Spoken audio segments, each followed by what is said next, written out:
Good morning, everyone. This is JC. I have some good news for a change. From the Associated Press, the headline reads, Divided Supreme Court rejects Trump's administration push to rebuke judge over foreign aid freeze. Rebuke. A sharply divided Supreme Court on Wednesday rejected a Trump administration's push to rebuke a federal judge who imposed a quick deadline to release billions of dollars in foreign aid. By a 5-4 vote, the Supreme Court told U.S. District Court Judge Amir Ali to clarify his earlier order that required Republican administration to release nearly $2 billion in aid for work that had already been done. It's a short-term loss, it says, for Donald Trump, but it's not really a short-term loss. It's been as long as the lower court clarifies and makes permanent the injunction against the Trump administration, all right? And even one nonprofit group that relies on these funds had to lay off 110 employees, according to what the court said. It's amazing. And down here it says, Justice Samuel Alito led 4 conservative justices in dissent, saying Ali lacks the authority to order the payments. Well, since Congress controls the purse strings, Donald Trump lacks the authority to stop the payments. It's that simple.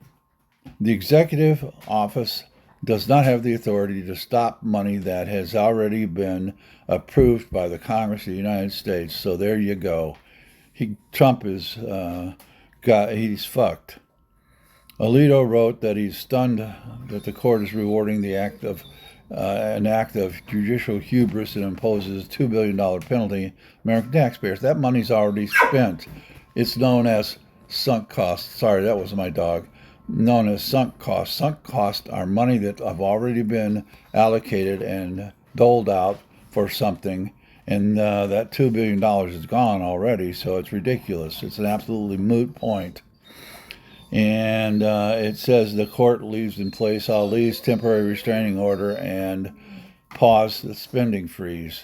Ali is holding a hearing Thursday to consider a more lasting pause. The majority noted the administration had not challenged Ali's initial order, only the deadline, which in any event passed last week. The court wants Ali to clarify what obligations the government must fulfill to ensure compliance with the temporary restraining order, with due regard for feasibility of any compliance timelines. But Chief Justice Roberts and Justice Amy Coney, 2 conservatives, joined the 3 liberal justices to form a majority. So anyway, there it is.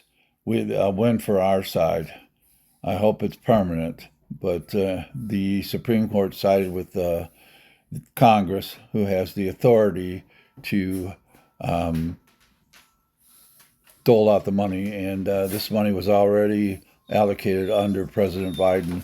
And so Trump has no ability to control what happens to it since it's already been allocated.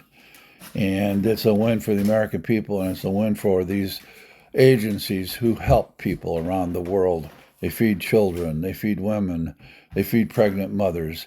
They help everyone that they can in countries around the world. So I wanted to say thank you.